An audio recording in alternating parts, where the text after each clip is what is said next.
My dad cut me off after pursuing writing, so I mailed him the check from my first novel with, "Thanks for teaching me independence." He'd given me the ultimatum on my 22nd birthday. Either law school or nothing. No more rent money, no more car insurance, no more safety net. My mom sat quietly at the table, picking at her cake, saying nothing. She never did. "Writers don't make real money," he said, like he was explaining basic math to a child. "You want to throw away your future for some fantasy? Fine, but you're doing it alone." I moved into a studio apartment in the cheapest part of town, the kind of place where the shower leaked into the kitchen, and my neighbors fought at 3 a.m. every Tuesday like clockwork. I worked at a 24-hour diner, taking the graveyard shift because it paid an extra $1 per hour. My hands smelled permanently of coffee and grease. During my breaks, I'd write in the back booth, romance novels, as it turned out. The kind with shirtless men on the covers that my dad would have been mortified to see me reading, let alone writing. But they paid. Small presses first, then a mid-sized publisher noticed my work online. For 2 years, I lived on instant ramen and rejection letters. My younger brother Theo would sneak me leftovers from family dinners. Showing up at my door with Tupperware containers he'd pretend to return. "Mom made too much again," he'd say, even though we both knew she made exactly what she always made. "Is he ever going to?" I'd start to ask. "Don't,"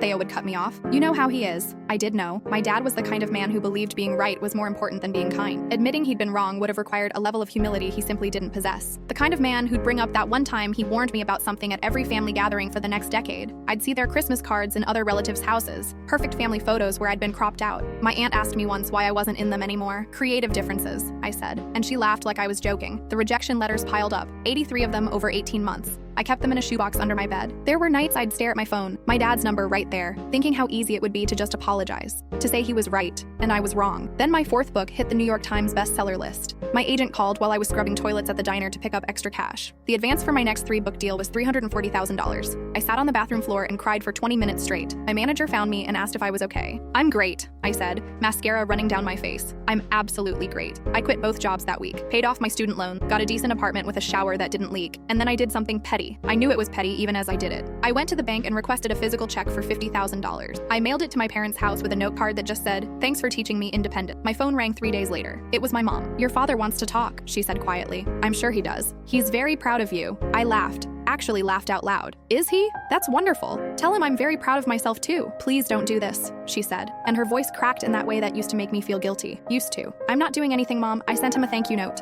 "Isn't that what we're supposed to do when someone gives us something valuable?" The check was never cashed. 6 months later, it's still sitting somewhere in their house, I assume. Probably in Dad's office, a small paper reminder that being right and being happy aren't always the same thing. Last week, Theo texted me a photo. It was Dad at a bookstore holding my latest novel. He'd come in asking if they had it. The clerk recognized him from my author bio where I'd mentioned my supportive family. He bought 6 copies, Theo wrote. Told everyone in line his daughter wrote it. I stared at that message for a long time. Part of me wanted to feel vindicated. Part of me just felt sad. He'd rather tell strangers he was proud than tell me. I didn't respond to Theo. Instead, I got back to work on my next manuscript. Independence, it turns out, means not needing his approval anymore, even when some small part of me still wants it.